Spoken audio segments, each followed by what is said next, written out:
होगे।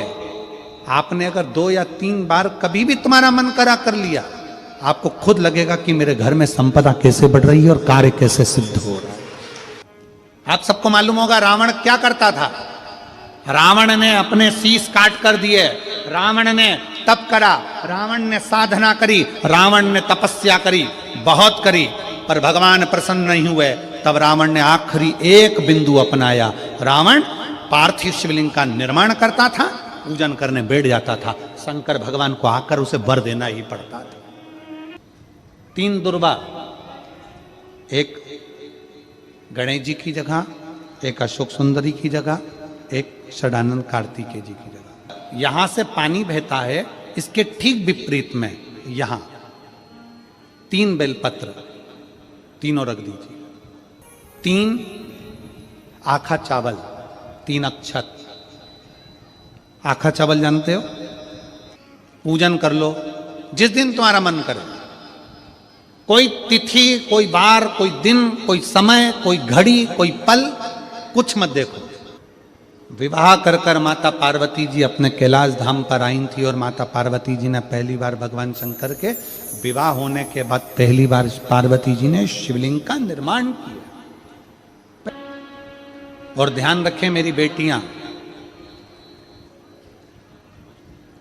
ध्यान रखें मेरे बेटाएं, मेरी माताएं इस बात का ध्यान रखें, बेटियां ध्यान रखें, मेरी माताएं ध्यान रखें, मेरे भाई ध्यान रखें।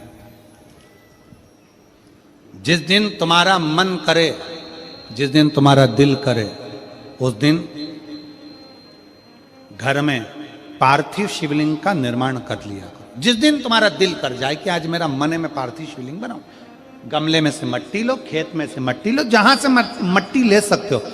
घर के बाहर कोई गमला हो, बगीचा हो, शहरों में जमीन पर कहां मट्टी ढूंढने जाओगे? तुम्हारे जो गमले लगे रहते हो उसमें से मट्टी ले लो, पर छोटा सा पार्थिव शिवलिंग का निर्माण।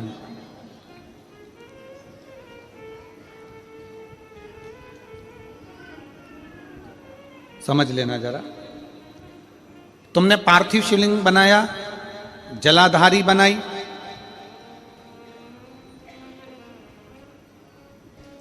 पूजन कर लो जिस दिन तुम्हारा मन करे।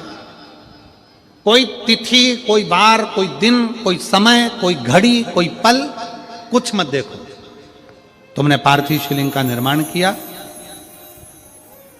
3 आखा चावल, 3 अक्षत। आखा चावल जानते हो? साबूदाना, आखा चावल। 3 चावल के दाने, एक गणेश जी की जगह, एक अशोक सुंदरी की जगह, एक षडानंद कार्तिकेय जी की जगह। 3 चावल दाने। 3 दुर्वा, एक गणेश जी की जगह, एक अशोक सुंदरी की जगह, एक षडानंद कार्तिकेय जी की जगह। 3 बेलपत्र, जहां पर माता पार्वती जी का आपने ये जलाधारी बनाई है, उसी जलाधारी पर होगे।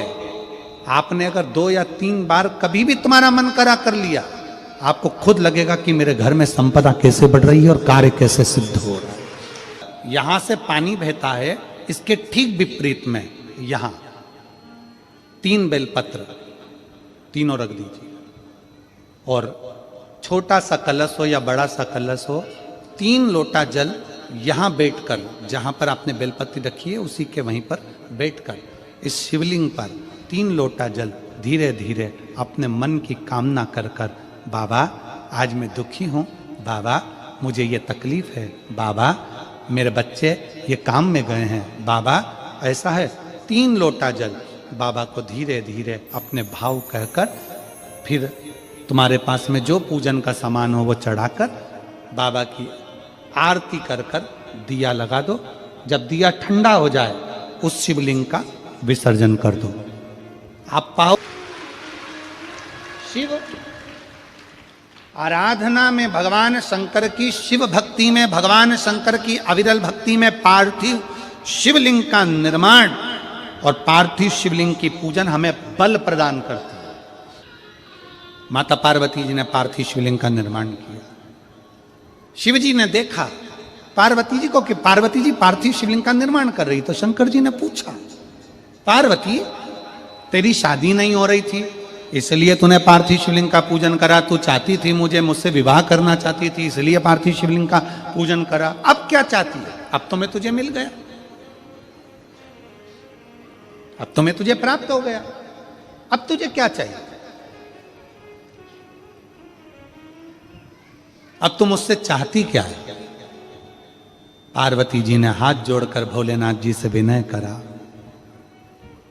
अब मुझे कुछ नहीं चाहिए, बस इतना चाहिए कि मैं कैलाश पर रहूं या शमशान में रहूं, जहां भी रहूं मेरे हृदय में कभी भी दुख ना हो, मैं प्रसन्न होकर अपनी जिंदगी को आपकी सेवा करते करते निकाल दूं, आपकी प्रसन्नता पूर्वक।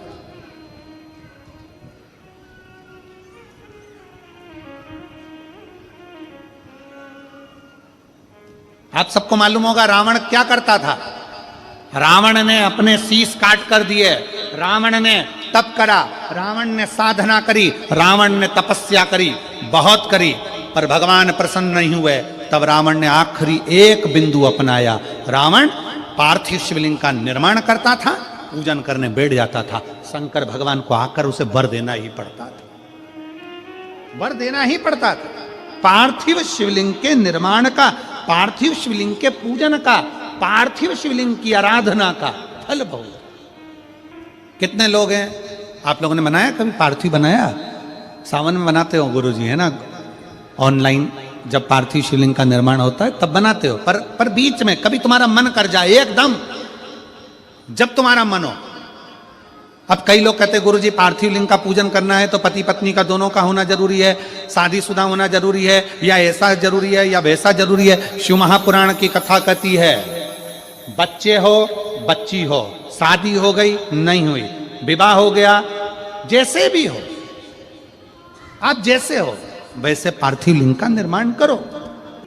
वो काली मिट्टी के बनाए भोलेनाथ, चढ़ाऊं लोटा जल भर। पीली मिट्टी के बनाए भोलेनाथ, चढ़ाऊं लोटा जल भर। बालू रेत के बनाए भोलेनाथ, चढ़ाऊं लोटा जल भर।